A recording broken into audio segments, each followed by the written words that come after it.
hebat.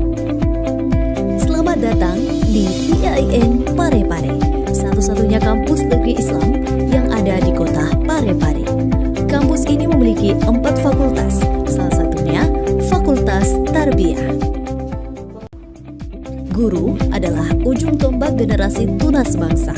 Gurulah yang pertama mengukir akan dijadikan apa generasi muda ini.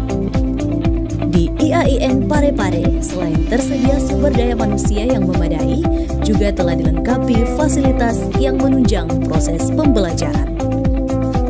Visi dan misi keilmuan Program Studi Pendidikan Agama Islam Fakultas Tarbiyah Institut Agama Islam Negeri Parepare. Visi keilmuan Program Studi Pendidikan Agama Islam yakni mengembangkan pendidikan agama Islam yang moderat dengan paradigma integrasi interkoneksi antara Islam, budaya, sains, dan teknologi untuk menghasilkan lulusan yang unggul.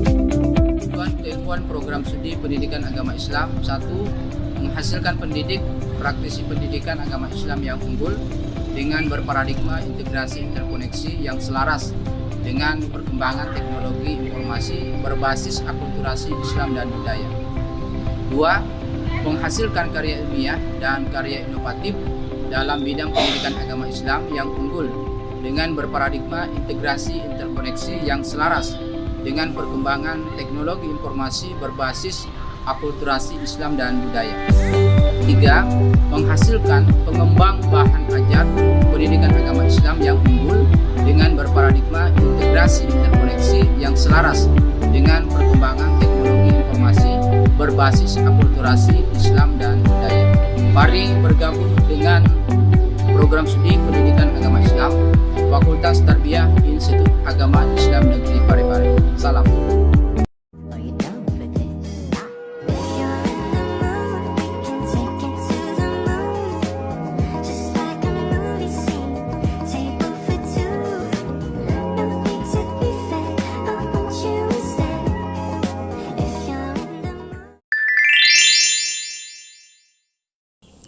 Perkenalkan, nama saya Anissa Salsabila. Saya mahasiswa Prodi Pendidikan Agama Islam, Fakultas Tarbiyah Institut Agama Islam Negeri Parepare. Baik, di sini saya akan memperkenalkan mengenai visi, misi, dan tujuan Prodi Pendidikan Agama Islam. Adapun visinya yaitu unggul dalam kajian pendidikan agama Islam, berbasis kajian Islam, akulturasi budaya, dan teknologi informasi tahun 2024 di Indonesia Timur. Selanjutnya, misi Prodi Pendidikan Agama Islam. Yang pertama, melaksanakan pendidikan dan pengajaran PAI berbasis kajian Islam, akulturasi budaya, dan teknologi informasi. Yang kedua, melaksanakan penelitian dalam bidang PAI berbasis kajian Islam, akulturasi budaya, dan teknologi informasi. Dan yang ketiga, melaksanakan pengabdian kepada masyarakat dalam bidang PAI berbasis kajian Islam, akulturasi budaya, dan teknologi informasi. Selanjutnya, tujuan Prodi Pendidikan Agama Islam. Yang pertama, menghasilkan sarjana PAI berbasis kajian Islam, akulturasi budaya, dan teknologi informasi. Yang kedua, menghasilkan penelitian di bidang PAI berbasis kajian Islam, akulturasi budaya, dan teknologi informasi. Yang ketiga, menghasilkan pengabdian kepada masyarakat di bidang PAI berbasis kajian Islam, akulturasi budaya, dan teknologi informasi. Dan yang keempat, menghasilkan kerjasama di bidang PAI dengan lembaga non-pemerintah berbasis kajian Islam, akulturasi budaya, dan teknologi informasi. Mari bergabung bersama kami di Prodi Pendidikan Agama Islam, Fakultas Tarbiyah Institut Agama Islam Negeri Parepare. PAI unggul, PAI untuk dunia.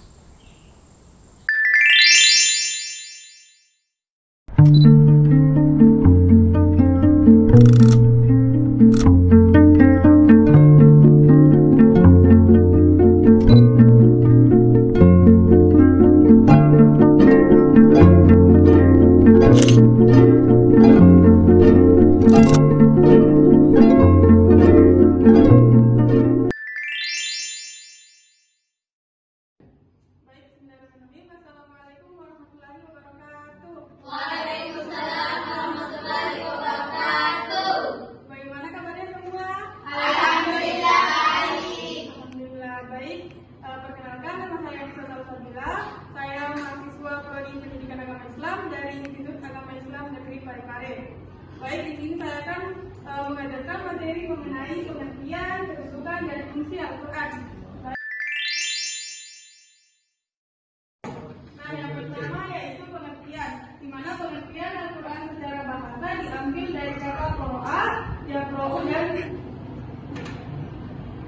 Qur'anan, ya berarti sesuatu yang dibaca. Saat ini mempunyai makna anjuran kepada umat Islam untuk membaca Al-Quran, di mana membaca Al-Quran juga merupakan ibadah. Al-Quran juga bentuk maksud dari Qur'ati yang berarti menghimpun dan mengumpulkan. Jadi pengertian Al-Quran secara etimologi berasal dari bahasa masdar dari kata qira'a, berasal dari bahasa Arab dalam bentuk kata benda abstrak masdar dari kata qira'a,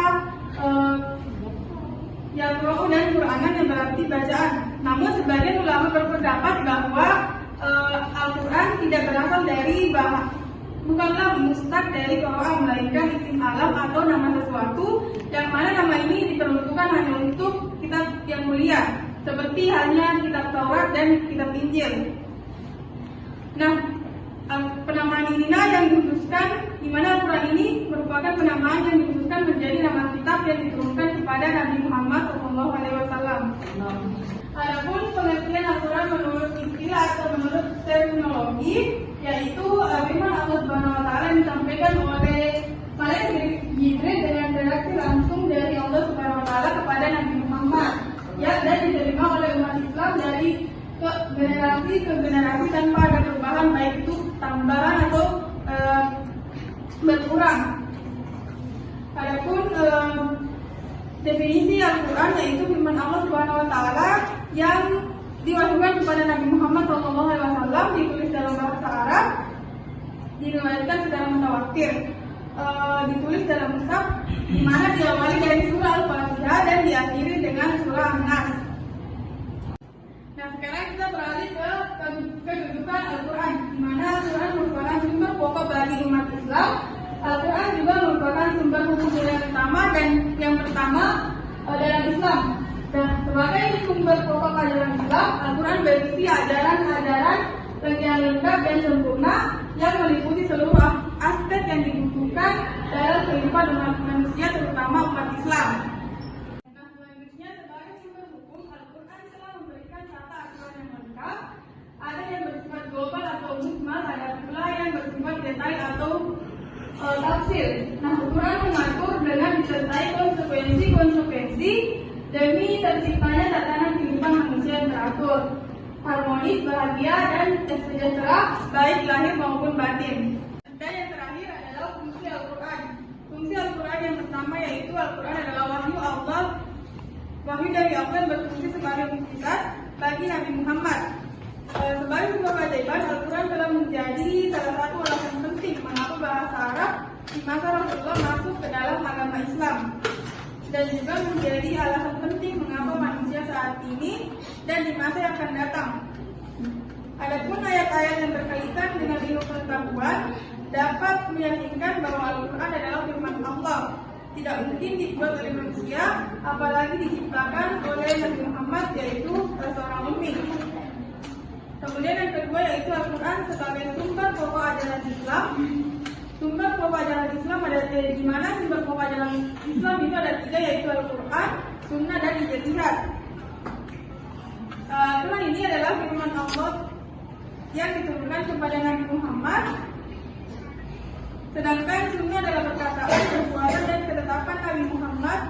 Adapun Ijtihad ialah usaha sungguh-sungguh yang dilakukan para ulama mujtahid untuk memutuskan hukum agama dengan tetap merujuk kepada Al-Quran dan Sunnah. Ada dua bentuk ijtihad yang disepakati para ulama, yaitu ijma atau kesepakatan ulama pasca wafatnya Rasulullah, dan qiyas atau analogi. Kemudian yang ketiga yaitu Al-Quran adalah korektornya.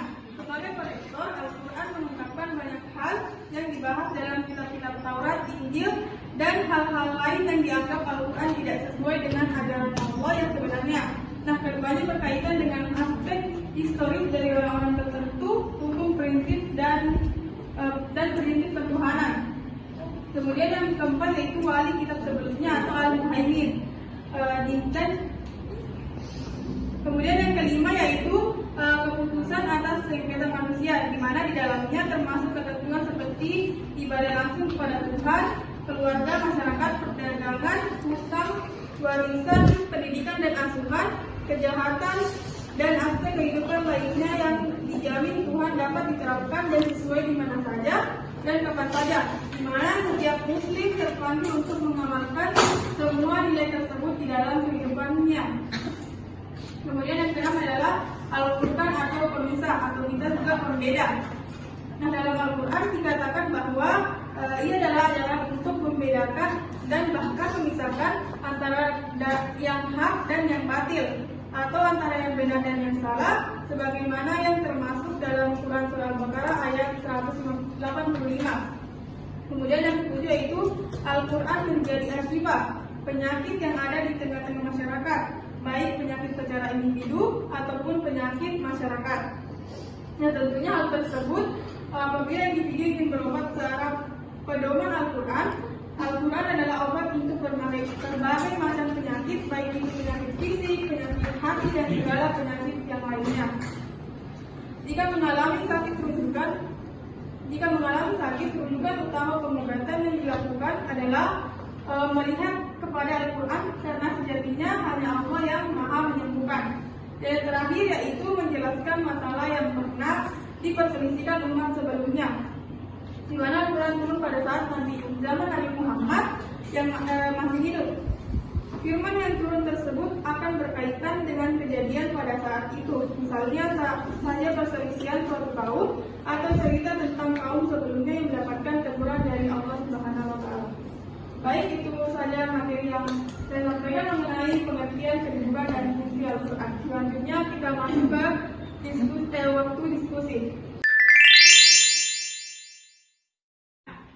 Nah, sekarang waktunya kita diskusi, di mana saya akan memberikan teman-teman sekalian masing-masing kelompok langsung satu masalah mengenai Al-Quran yang terjadi di kehidupan sehari-hari.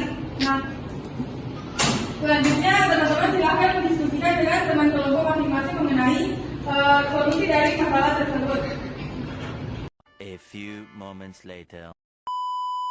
Setelah diskusi yang dilakukan oleh teman-teman sekalian, selanjutnya saya minta perwakilan dari salah satu kelompok untuk membacakan hasil diskusi kelompoknya. Kepada saudari Fatimah, saya persilahkan. Contoh kasus yang kami dapat yaitu bagaimana pemahaman kita terhadap Al-Quran dapat mempengaruhi cara kita bersikap terhadap perbedaan pendapat atau konflik dalam kehidupan sehari-hari. Yaitu pemahaman terhadap Al-Quran dapat menjadi pedoman dalam menyikapi perbedaan pendapat atau konflik dengan bijak dan penuh hikmah. Dan dalam Al-Quran mengajarkan nilai-nilai kesabaran, toleransi, dan musyawarah sebagai prinsip dalam menghadapi perbedaan. Misalnya dalam Quran surah Al-Hujurat ayat 49, Allah menyuruh umat Islam untuk menjaga persaudaraan, menghindari prasangka buruk, dan menyelesaikan perselisihan dengan adil. Selain itu, Quran surah An-Nahl yang mengajarkan bahwa dalam berdakwah atau berdebat seseorang harus menggunakan cara yang lembut, hikmah, dan argumen yang baik. Dan dalam Al-Quran juga menanamkan nilai keadilan dan objektivitas seperti dalam Quran surah Al-Maidah yang menyatakan bahwa kebencian terhadap suatu kelompok tidak boleh membuat seseorang berlaku tidak adil. Dengan memahami prinsip-prinsip ini, seseorang dapat lebih mudah bersikap tenang, terbuka, dan tidak mudah terpancing emosi dalam menghadapi perbedaan pendapat.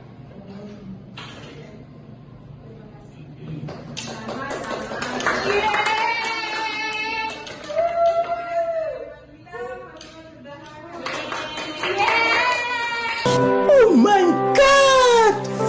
Wow!